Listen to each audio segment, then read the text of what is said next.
Hello, hello, hello, and welcome to English Learning for Curious Minds by Leonardo English, the show where you can listen to fascinating stories and learn weird and wonderful things about the world at the same time as improving your English.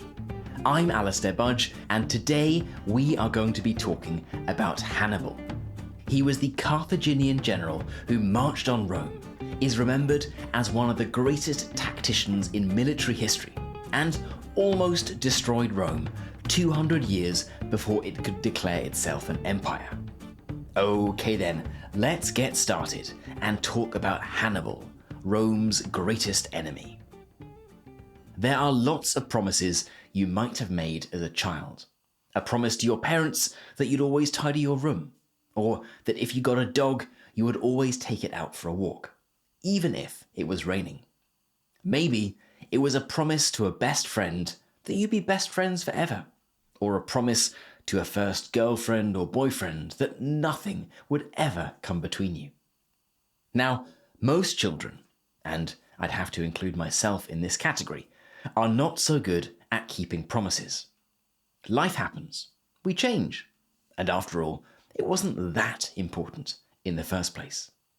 But for one young boy, a promise made before his 10th birthday would be something he would spend his entire life consumed by. According to one legend, this 9-year-old swore to forever be an enemy of Rome. Or to put it more precisely, he was forced to say, "I swear, so soon as age will permit, I will use fire and steel to arrest the destiny of Rome." The boy's name was Hannibal. Now, to understand why a father might make his child swear eternal hatred towards another state, we need to look at the world Hannibal was born into. He was born in 247 BCE in Carthage, in modern-day Tunisia. At this time, Carthage was the heart of a strong maritime power. Its navy dominated the Western Mediterranean.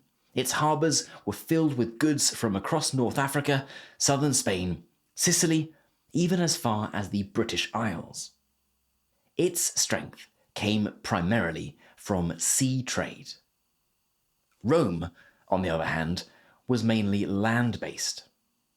At this point, in the late 3rd century BCE, it wasn't yet the mighty empire you're probably picturing.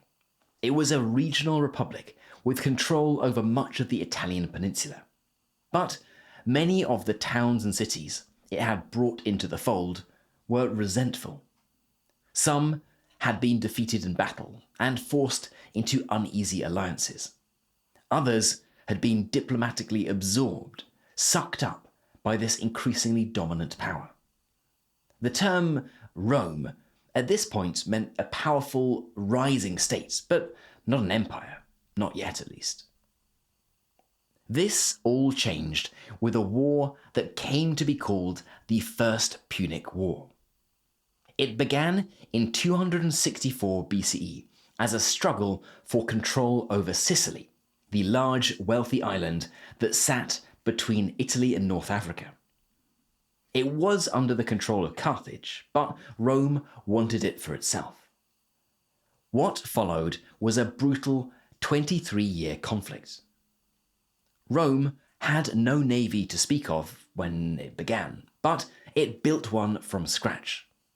Carthage, the great naval power, was pushed back, humiliated, and eventually forced to sign a peace treaty that saw it lose Sicily and pay heavy reparations. It was embarrassing and expensive. And it wasn't only the loss of territory that was problematic. Carthage tended to rely on mercenaries, paid for soldiers, and at the end of the war, there were tens of thousands of these mercenaries who hadn't been paid and were saying, "Where's our money?" Carthage didn't have the means to pay. The mercenaries rose up, and there was a violent rebellion that almost destroyed the city. During all of this chaos, Rome snuck in and also took the Mediterranean islands of Sardinia and Corsica. Now, that is a very brief summary, but it's in the aftermath of these twin humiliations, defeat abroad and chaos at home, that we find Hamilcar Barca, Hannibal's father. He was a talented general and a proud Carthaginian, and, perhaps reasonably, he blamed Rome for all of this. In his eyes, it was Rome that had dragged Carthage into a ruinous war. It was Rome that had crippled Carthaginian power and taken advantage of its internal disarray. So, when Hamilcar set off to rebuild Carthaginian influence in Spain, where the silver mines were rich and the terrain made it an ideal place to train troops and launch future campaigns, he took his son Hannibal with him. And before they left, so the legend goes, he made Hannibal swear that he would never be Rome's friend. Hannibal was a man, or boy at that time, who clearly kept his promises. And it would be in the Iberian Peninsula, in modern-day Spain, that he would learn the skills that turned him into such a formidable military commander.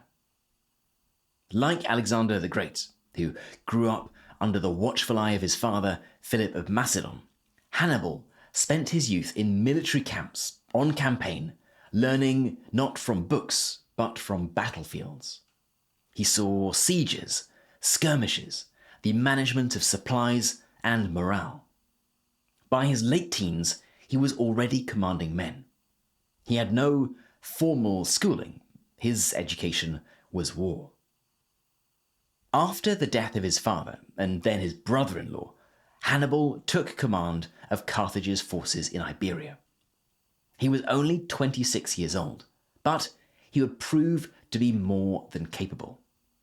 He was charismatic, brave, and cool under pressure. His men loved him. His enemies feared him. And he was a master tactician, as we'll come to talk more about in a few minutes. But even with all of that, the idea of going to war with Rome was still a bold move. Some might even say reckless. So, why did he do it? Most historians believe the plan was not necessarily to destroy Rome completely or to conquer the city, but rather to regain the territory that Carthage had lost after the First Punic War, specifically Sicily, Sardinia, and Corsica.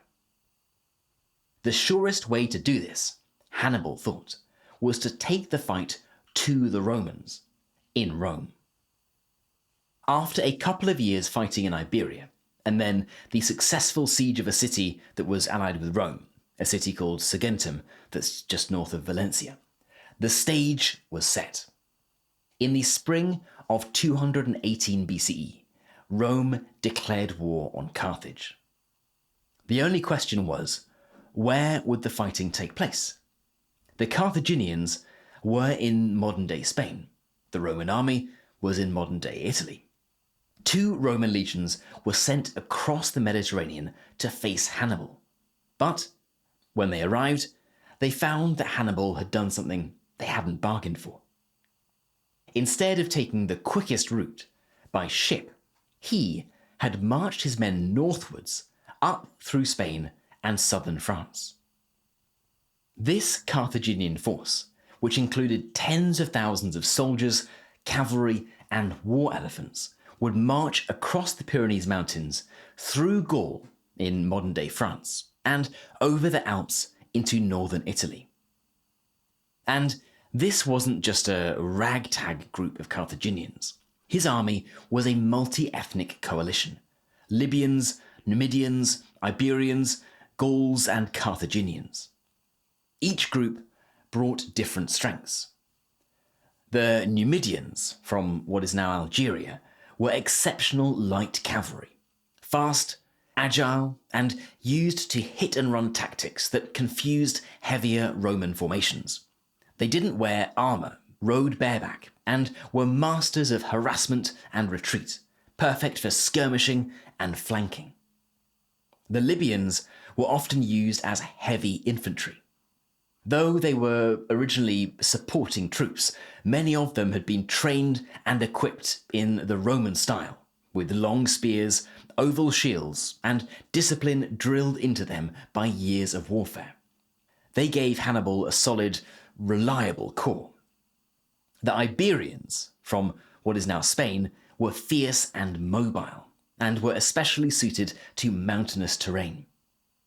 Their weapon of choice was a curved sword with devastating cutting power. They weren't as heavily armoured as Roman troops, but they were bold and adaptable.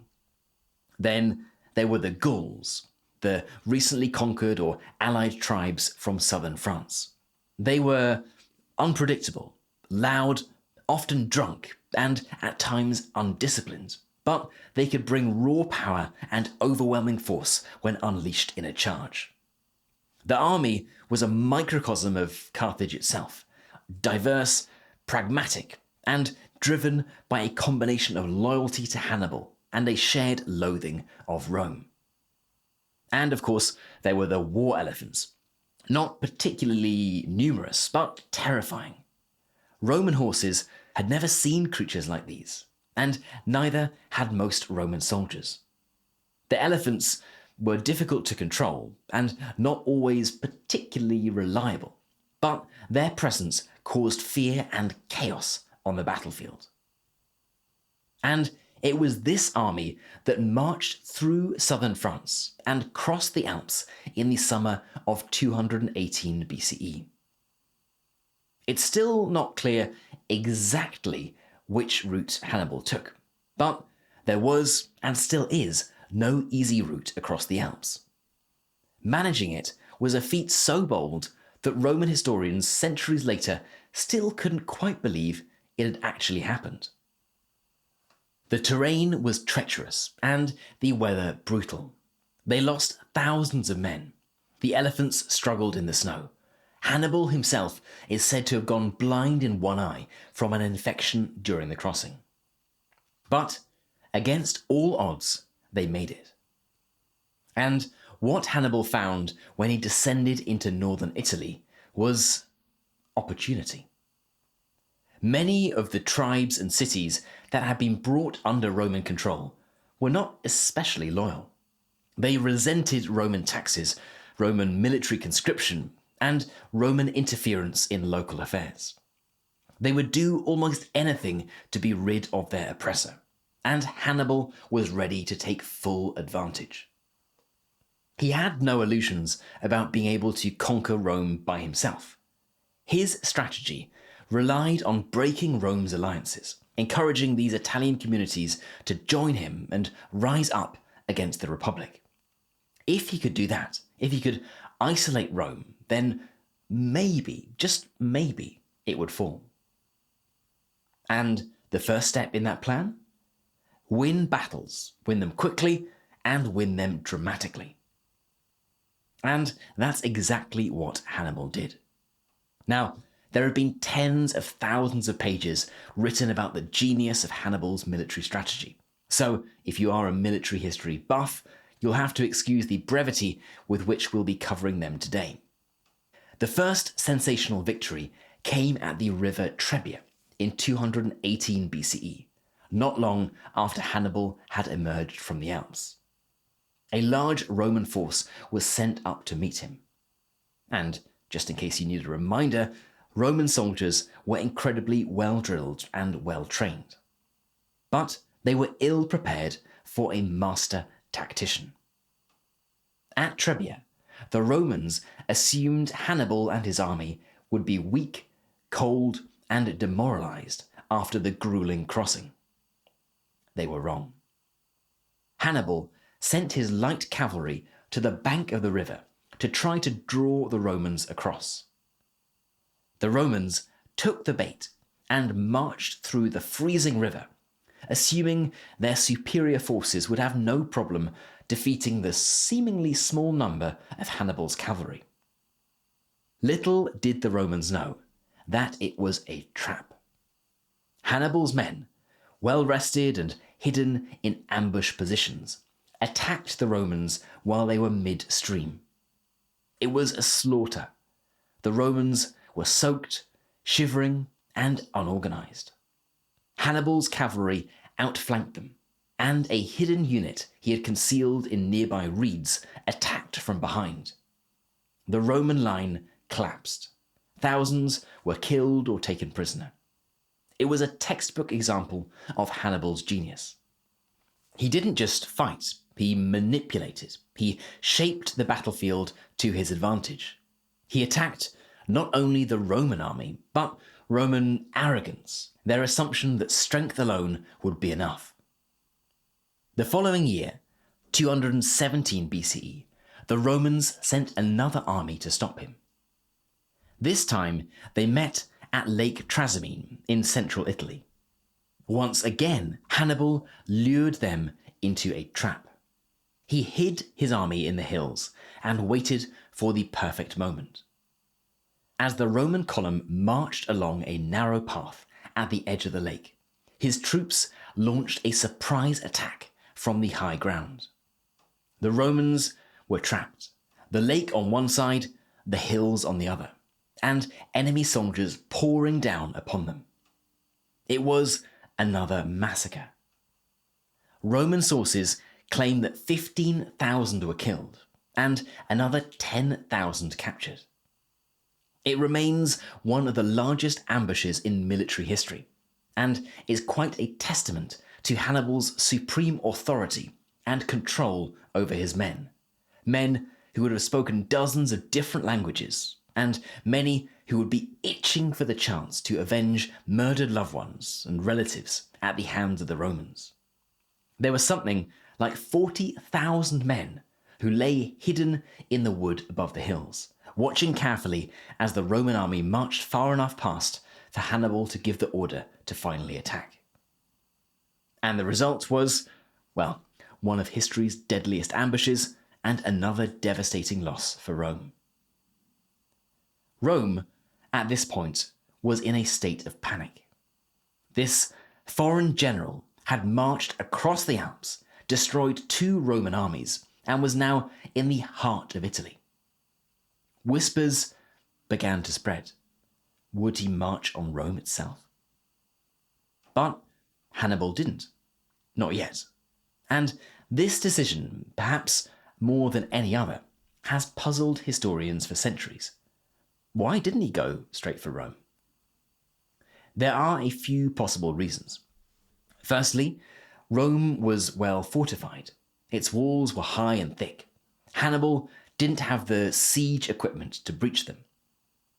Secondly, he may have hoped that with enough victories, Rome's allies would desert it, and the city would collapse from within.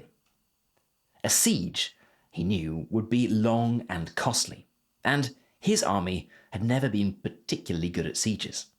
Ambushes and surprise attacks on the field, that was his thing. And so, instead, he continued his campaign through Italy, trying to weaken Roman alliances, break their hold on the peninsula, and draw them into more battles. Which brings us to 216 BCE, to the fields of Cannae. Here, the Romans had had enough. They raised the largest army they had ever assembled. Estimates vary, but some sources suggest up to 80,000 infantry and 6,000 cavalry. 2 Roman consuls, each commanding half of the force, led them out to finally crush Hannibal. Hannibal had perhaps 50,000 men.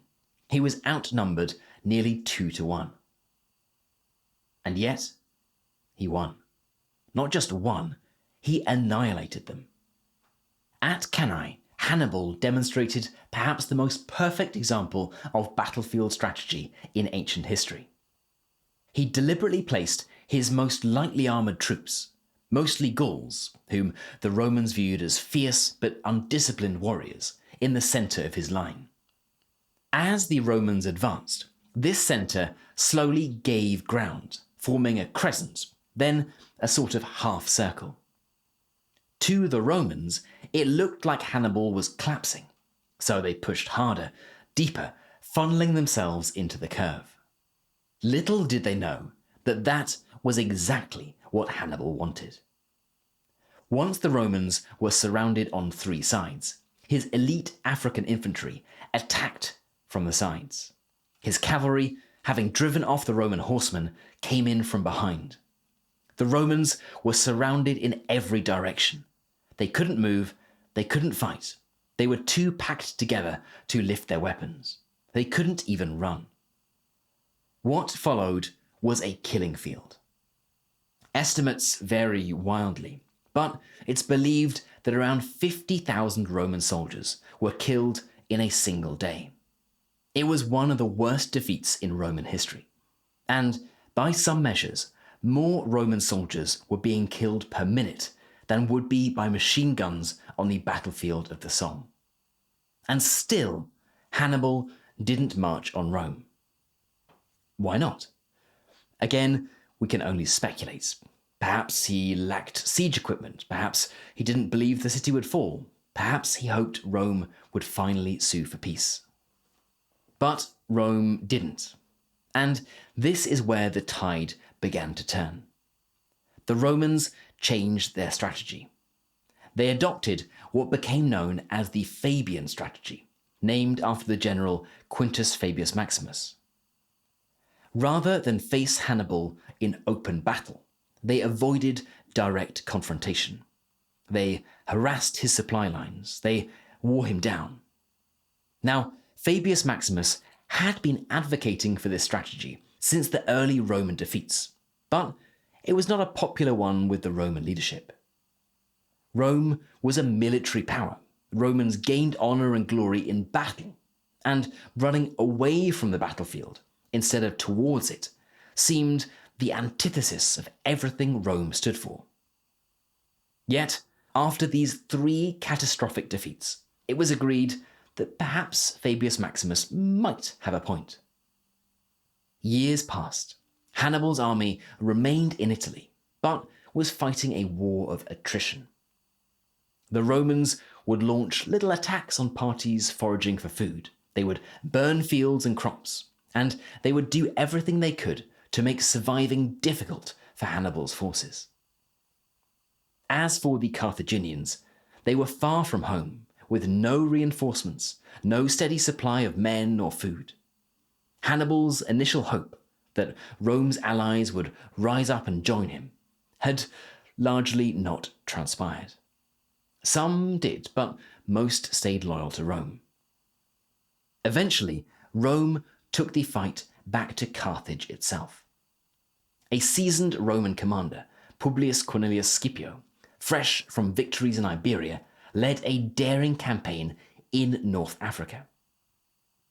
To counter this threat, and because not much progress was being made in the Italian peninsula, Carthage recalled Hannibal and his forces. And it was there, at the Battle of Zama in 202 BCE, that Hannibal finally met his match. Scipio had studied Hannibal. He knew his tactics. He knew the advantages and disadvantages of his various types of soldiers. And he knew how Hannibal liked to fight. Scipio outmaneuvered him, used Roman discipline to resist the initial elephant charge, and then exploited gaps in the Carthaginian line. Hannibal was defeated, and Carthage was forced to surrender. Hannibal lived on for another couple of decades. He entered politics and tried to reform Carthage, and later went into exile. He continued to advise other kings and even plotted further campaigns against Rome. In one display of particularly creative military thinking, in a battle between two naval powers in modern-day Turkey, he advised for poisonous snakes to be put into clay pots and then thrown onto the enemy ship. The logic being that soldiers on ships don't tend to wear many clothes, and they can't exactly run away. So having hundreds of angry poisonous snakes slithering around is pretty much any sailor's worst nightmare. Now, despite the fact that he'd been exiled from Carthaginian society, Rome never forgot him. They pursued him across the Mediterranean, determined to stamp out the threat once and for all. Eventually, cornered in what is now modern-day Turkey, and with Roman forces bearing down upon him, Hannibal took poison rather than be captured. His last words are said to have been, "Let us now relieve the Romans from the fear which has long disturbed them." He was 64 years old. And yet, more than 2,000 years later, the fear he inspired, the brilliance he displayed, the legacy he left behind, it still lingers on. Hannibal didn't destroy Rome, but he very nearly did. And in so doing, he showed the world what a determined, brilliant mind could achieve with limited resources, a deep sense of purpose, and an oath made as a child that he never forgot. Okay then, that is it for today's episode on Hannibal. If you are interested, there are some really good videos about these battles on YouTube with all sorts of people recreating them in astonishing detail. So if that sounds like your kind of thing, just search for Hannibal on YouTube and you'll find some good stuff.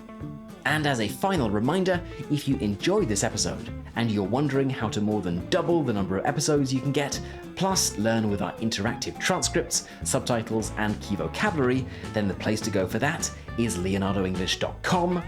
And if you aren't yet ready to become a member, but you would like to do something to support the show, then I would love for you to think about leaving a review or a star rating on your favorite podcast app. It takes less than 30 seconds to do, but they are super helpful and each one brings a smile to my face. You've been listening to English Learning for Curious Minds by Leonardo English. I'm Alistair Budge. You stay safe, and I'll catch you in the next episode.